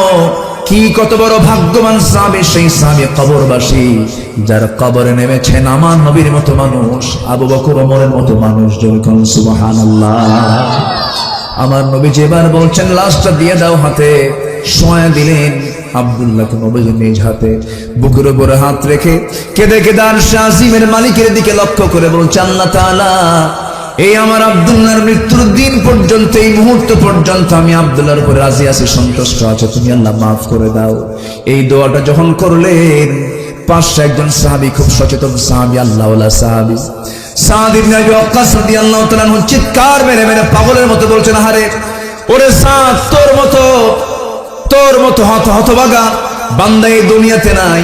এই সাদ বিন আবি ওয়াক্কাস আজকে জীবন্ত সাহাবী না, জীবন্ত সাদ না হয়ে যদি মরা সাদ হতো, এই কবরবাসী যদি হয়ে যেত, এই সাদের জীবনটা বড় ভাগ্যবান হয়ে যেত। যেরকম সুবহানাল্লাহ। আমার ভাইরা, আমার বন্ধুগণ, ইমান টেনেছি, ইমানটার যত্ন আমরা নেব। জোরে বলি ইনশাআল্লাহ। ইমানের যত্ন আছে না নাই বলেন? যত্ন আছে। বাগান সাজাবেন, মেহনত করতে হয়। জঙ্গল বানাবেন, কোনো মেহনত লাগে না। ইমান এনেছি, ইমানের যত্ন নিতে হবে। খারাপ হবেন, খারাপের জন্য কোনো যত্নের প্রয়োজন হয় না। ইমান যখন এনেছি, প্রথম আহ্বান আমরা নামাজ পড়ব। কি পড়বো বলেন? নামাজ পড়ব। নামাজের জন্য কি শিখতে হবে বলেন? কোরআন শিখতে হবে। কোরআন শিখবো। জোরে বলে ইনশাআল্লাহ। নামাজটা শুরু করব কোন নামাজ দিয়ে বলেন? কার গিট ছুটাবো? কার গিট ছুটাবো? শয়তানের গিট ছুটাবো। এরপর ইমানের যত্ন নেব আমরা। ইমানের মধ্যে ইমানের মধ্যে শিরিক ঢুকাবো না, ইমানের মধ্যে বেদাত ঢুকাবো না, ইমানের মধ্যে সুদ ঢুকাবো না, ইমানের মধ্যে মদ ঢুকাবো না, ইমানের মধ্যে বেনামাজি লোককে ঢুকাবো না, ইমানের মধ্যে আমার সেই নেতাকে ঢুকাবো না যে নেতা নামাজ পড়ে না, ঠিক কিনা? যুবকরা বিশেষ করে তোমাকে যারা মদের বোতল তুলে দেবে, অস্ত্র হাতে তুলে দেবে, তোমাকে জেনা করার জন্য উৎসাহ দেবে, যুবক তোমার চরিত্র নষ্ট করার জন্য তোমার হাতে ইয়াবা দেবে, ট্যাবলেট দেবে, ওই সমস্ত নেতৃত্বের মুখে তোমার জুতা মারতে হবে। যুবকরা রাজি আছো কারা কারা? হাত উঁচু করে দেখাও।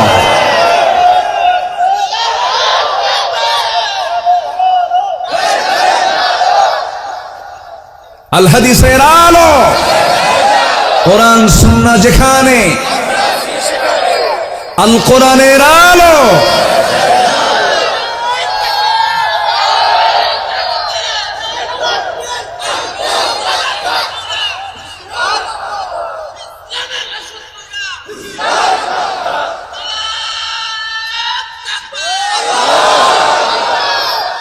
আল্লাহ কবুল করুন, জোরে বলে আমিন। আজান তো বহু আগে হয়ে গেছে মনে হয়, আজান মনে হয় হয়েছে না? আজান হচ্ছে মনে হয়। সম্মানিত ভাইয়েরা, সম্মানিত বন্ধুগণ, আমরা নামাজ পড়ি না ইনশাআল্লাহ? নামাজ পড়ি তো? এশার নামাজ পড়বেন কারা কারা? একটু হাত তুলে দেখেন তো দেখি। জোরে বলি ইয়া আল্লাহ, আমাদেরকে ফজর, জোহর, আসর, মাগরিব, ইশা 5 ওয়াক্ত সালাত আদায় করার তৌফিক তুমি আল্লাহ দিয়া দাও। জোরে বলি আমিন, আরো জোরে আমিন। সম্মানিত ভাইয়েরা, সম্মানিত বন্ধুগণ, মাহফিলটা কিসের? এটা যুব সমাজ। গত বছর মাহফিল হয়েছে, আলহামদুলিল্লাহ। আল্লাহ তুমি এই মাহফিলকে কবুল করো, জোরে বলি আমিন। এখানে অনেক মুরব্বীরা আছেন, যখন আজান হয়ে যায় তখন নামাজটা কি হয়ে যায়? জরুরি হয়ে যায়। তো তেমনি যখন কেউ মারা যায় তখন তার জন্য জানাজাটা কি হয়ে যায়? যখন কারো মেয়ে বড় হয়ে যায় তখন তার জন্য কি জরুরি হয়ে যায়? বিবাহটা জরুরি হয়ে যায়। সম্মানিত ভাইয়েরা, আমার মন চাচ্ছে আমি আরো কথা বলি, কিন্তু আমি বলেছি প্রথমে, অনেকে শোনেন নাই, পরে আসছেন। এখানে লেখা আছে বয়ানের সময় মাগরিব থেকে এশা পর্যন্ত। কেন জানেন? আমার সেকেন্ড আরেকটা মাহফিল আছে বলেই তো আমি এটা বলেছি। এখন একটা পাখি আকাশে যখন ওড়ে তখন এক ডানায় ওড়ে না 2 ডানায় ওড়ে? যদি আমাকে একটু আগে বলেন, 1 বছর আগে যদি বলেন, আমি ফুল একটা টাইম, যেটা মাহফিলের মূল যৌবন কাল, এশার পর আমার দেশের মানুষ খাওয়া দাওয়া করে, আর একটা শহরতলি একদম যশোরের একদম কাছাকাছি, মানুষ আসতে পারে নাই, তো অনেক আফসোস করবে। ব্যবসায় আছে, দোকানপাটে আছে, আসতে পারে নাই। তো জাস্ট 9টা থেকে 11টা পর্যন্ত যে মূল টাইমটা, এটা আগামী বছরের জন্য যদি আপনারা যোগাযোগ করেন আমি দেওয়ার চেষ্টা করব। জোরে বলি ইনশাআল্লাহ। আমি আপনাদেরকে একটু কলেজায় ক্ষত দিয়ে গেলাম আজকে, আমি বুঝতেছি একটু হলেও কষ্ট আপনি ফিল হয়তো করছেন, কিন্তু নিরুপায় হয়ে আমি এটা বলতে বাধ্য হচ্ছি। তো আজান হয়ে গেছে আশপাশে, এখানে আজানটা দেওয়া হয়নি মাহফিলের সৌন্দর্য রক্ষার্থে। সবাই বসবেন, তার আগ দিয়ে কেউ উঠবেন না, আমি কিন্তু উঠতে বলিনি। যদি আমি এখানে না বলে এখান থেকে উঠে যাই, এটা কি আদব হবে না একটু বেয়াদবি হবে বলেন তো? বেয়াদবি। বসেছি যখন, ইমাম নামাজ শুরু করেছেন, মুসল্লি যদি না বলে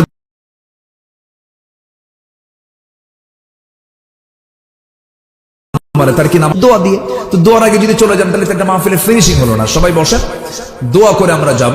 তার আগ দিয়ে এই যুব সমাজ যদি আপনার কাছে যদি তারা একটু হাতটা বাড়ায়, তাদের হাতটা কি ফিরাই দিবেন?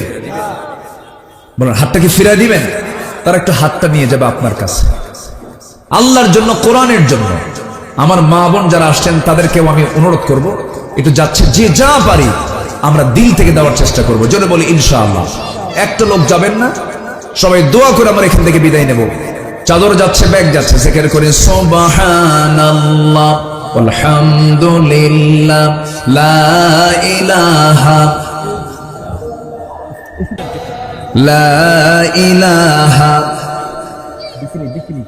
আচ্ছা, আরো যারা সুবহানাল্লাহ আলহামদুলিল্লাহ। জায়েজ আছে, সমস্যা নেই। আর যারা সুবহানাল্লাহ আলহামদুলিল্লাহ লা ইলাহা ইল্লাল্লাহ সুবহানাল্লাহ। ব্যাগগুলো নিয়ে গেল কই? ব্যাগ তো দেখি না। ব্যাগ নেবার পিছন দিয়ে দৌড় মারলো না তো? হ্যাঁ, সবাই দেন। আমি মজা করে বললাম না, এরকম না ইনশাআল্লাহ। যশোরবাসী অনেক ভালো, খুব ভদ্র, আলহামদুলিল্লাহ। আল্লাহ তুমি যশোরের সমস্ত বালা মুসিবত থেকে যশোরবাসীকে তুমি হেফাজত করো, সমস্ত ফিতনা থেকে তুমি আল্লাহ বাঁচাও। আমাদের চেয়ারম্যান মহোদয়কে তুমি আল্লাহ কবুল করে নাও, অত্যন্ত বিনয়ী মানুষ। আমি তাকে বললাম আপনি চেয়ারে বসেন। চেয়ারম্যান মানে কি? চেয়ারের লোকই তো উনি, আমরা তো নকল। চেয়ারে বসে আছি তো মেন তো আমরা না, মেন তো উনি নিচে বসে আছেন, অত্যন্ত বিনয়ী মানুষ। তো আল্লাহ তাআলা তুমি তার এই নমনীয়তাকে দ্বীনের জন্য কবুল করে নাও। খলিফা ওমর ফারুকের যোগ্য উত্তরসূরি বানায় দাও। জোরে বলি আল্লাহুম্মা আমিন। যে যেখানে আছে আমরা বসে পড়ি। আমরা চাইবো কার কাছে বলেন তো? আল্লাহর কাছে আমরা চাবো। আমি কিন্তু কয়েকটা কাজ দিয়ে গেছি, মনে থাকবে তো সবার মনে থাকবে তো? এই বছর আমরা কোরআন শিখবো, আর সামনের বছর আমরা কোরআন বুঝবো। জোরে বলি ইনশাআল্লাহ। জি, সবাই বসেন। সবাই আমরা আল্লাহর কাছে চাইবো। কার কাছে চাইবো? নামাজের মতো করে বসেন, নামাজের মতো করে সবাই বলেন সুবহানাকাল্লাহুম্মা ওয়া বিহামদিকা আশহাদু আল্লা ইলাহা ইল্লা আনতা আস্তাগফিরুকা ওয়া আতুবু ইলাইকা।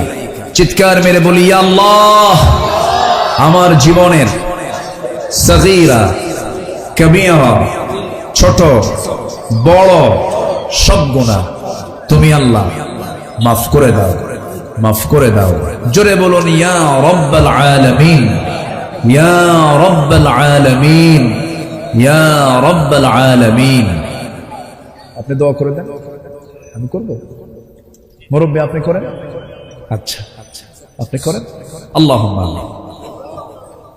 রব্বানা যালামনা أنفسنا وإن لم تغفر لنا وترحمنا لنكونن من الخاسرين لا تزغ قلوبنا بعد إذ هديتنا وهب لنا من لدنك رحمة إنك أنت الوهاب। মাগরিব থেকে নিয়ে সালাতুল ইশা সময় পর্যন্ত হাজারো হাজারো মুসলমান নরনারীকে নিয়ে তোমার কালামের একটা আয়াতকে সামনে রেখে যৎকিঞ্চিত কিছু কথা বলেছে, গুনার বোঝা মাথায় নিয়ে কাঙ্গাল ফিকিরের মতো দুটো হাত পেতে আছি। আল্লাহ, গুনার দিকে নজর দিও না, বান্দা মনে করে তামাম জীবনের গুনাহগুলোকে মাফ করে দাও। জনম দুঃখিনী মা, জনম দুঃখী বাপজান যারা চলে গেলেন, জিন্দেগীর গুনাহগুলো মাফ করে দাও, কবরগুলোকে জান্নাতের টুকরা বানায়া দাও। অনেক আলোচনা শেষ করে বাড়ি ফিরে যাব, বাড়িতে ফিরে গিয়ে সব দেখবো কিন্তু মাকে পাবো না রে। যেই মার দিকে তাকালে সগীরা গুনাহ মাফ হয়ে যায়, বরকত রহমত নাজিল হয়, সেই মার মায়াবী চেহারা, সেই বাবার দয়ালু চেহারা আমরা অনেকে দেখতে পাই না রে। আব্বা আম্মা যারা চলে গেল, কবরের সমস্ত আযাব মাফ করে দাও, কবরগুলোকে জান্নাতের বাগিচা বানায়া দাও। বিশেষ করে মাহফিলটার আয়োজন করলেন যারা, আর কষ্ট করে দূর দূরান্ত থেকে আসলেন যারা, বিনিময়ে কিয়ামতের কঠিন দিন, যেদিন কেউ কাউকে চিনবে না, এমনকি মা সন্তানকে পর্যন্ত অস্বীকার করে বসবে, সেই কঠিন মুসিবতের দিন এই মাহফিল সবার জন্য নাজাতের মাধ্যম বানায় দিও আল্লাহ। তোমার বান্দাগুলোকে নিয়ে এমন সময় হাত তুলেছি যে সময় মুসলমানদের পায়ের তলায় মাটি নাই। মুসলমানদের ফিলিস্তিন তুমি আল্লাহ মুসলমানদের হাতে তুলে দাও, মুসলমানদের বাইতুল আকসা তুমি আল্লাহ মুসলমানদের হাতে তুলে দাও। আয় আল্লাহ তাআলা 180 কোটি মুসলমানের জন্য আল্লাহ তুমি মেহেরবানি করে ওমরের মতো একজন নেতা তুমি আল্লাহ পাঠায়া দাও। এই মাহফিলকে সফল করতে গিয়ে চেয়ারম্যান মহোদয় সহ প্রশাসন ভাইয়েরা অনেক মেহনত করেছেন, তাদের মেহনতকে তুমি আল্লাহ দয়া করে কবুল আর মঞ্জুর করে নাও। দুনিয়া থেকে কোন দিন বিদায় নেব জানি না, ডান হাতে আমলনামা না আসা পর্যন্ত মরণ দিও না। বাবা গেল, মা গেল, ভাই গেল, চাচা গেল, দাদা গেল, নানা গেল, আমিও চলে যাব রে একদিন। ইয়া মুকাল্লিবাল কুলুব সাব্বিত কলবি আলা দীনিক, আল্লাহুম্মা হাসিবনি হিসাবান ইয়াসিরা, আল্লাহুম্মা হাসিবনি হিসাবান ইয়াসিরা। দুনিয়া থেকে যখন বিদায়ের সময়টা হয়ে যাবে রে, টান মেরে ঘর থেকে বের করে দেবে, জীবনের শেষ গোসলটা হয়ে যাবে, মরা মুখ সব দেখে দেখে চলে যাবে, কবরে শোয়া দেবে, বাঁশ চাপা দেবে, মাটি চাপা দেবে। 3 দিন যাবে না চামড়া গুলো গলে গলে পোকার পেটের খাবার হবে। 7 দিন যাবে না নারী বুড়ি সব চোখ মুখ কান্না বের হবে, কিম্ভূত কিমাকার চেহারা হয়ে যাবে রে। মাত্র 3 মাসের ব্যবধান, কবর খনন করে দেখা যাবে কয়েকটা হাড় ছাড়া আর কিচ্ছু নাই রে। এই তো দুনিয়ার নিয়ম। সে অন্তিম সময়ে যখন চলে আসবে, আল্লাহ জমানে জারি করে দিও লা ইলাহা ইল্লাল্লাহ মুহাম্মাদুর রাসূলুল্লাহ। আসসালামু আলাইকুম ওয়া রাহমাতুল্লাহি ওয়া বারাকাতুহু। জাহান্নামের গর্তটা তো ভয়ঙ্কর, এত ভয়ঙ্কর জাহান্নামের গর্ত। তাফসীরে এসেছে জাহান্নামের গর্তগুলোকে জাহান্নাম পর্যন্ত ভয় পায়, এত ভয়ঙ্কর সেই জাহান্নামের গর্তগুলো। জাহান্নামটার এরিয়া কেমন বড় হবে, জাহান্নামটা কত বড় হবে। এই যে আমরা দিনের বেলা সূর্য দেখতে পাই আকাশের উপরে, আমাদের মাথার উপরে আমরা দেখতে পাই সূর্যটা। সূর্য যদিও দেখতে আমাদের চোখে প্লেটের মতো মনে হয়, কিন্তু ছোট্ট এই পৃথিবীকে আলোকিত করার জন্য 13 লক্ষ পৃথিবীর সমান আল্লাহ তাআলা একটা সূর্য বানাইছেন। যেরকম সুবহানাল্লাহ। কয় লক্ষ পৃথিবীর সমান? 13 লক্ষ পৃথিবীর সমান একটা সূর্য বানায়া এত ছোট একটা পৃথিবীকে তিনি আলোকিত করছেন। ওই বিশাল সূর্য যদি সমুদ্রের মুখে যদি ছেড়ে দেওয়া হয়, বাচ্চার মুখে চকলেট দিলে বড় যেমন 3-4 মিনিট পরে চকলেটটা মুখের ভিতরে নিঃশেষ হয়ে যায়, জাহান্নামের মধ্যে যদি এই বিশাল সূর্যকে ঢুকায় দেওয়া হয়, নিমিষেই সেই সূর্যটা জাহান্নামের মধ্যে হেরে যাবে। এত ভয়ঙ্কর জাহান্নাম। সেই জাহান্নামের মধ্যে আবার গর্ত আছে, সেই গর্তটা এত ভয়ঙ্কর। আমার বন্ধুগণ, সেই গর্তের মধ্যে তারা ঢুকবে যারা নামাজকে দুনিয়াতে নষ্ট করে ফেলেছে, নামাজ যারা পড়ে নাই।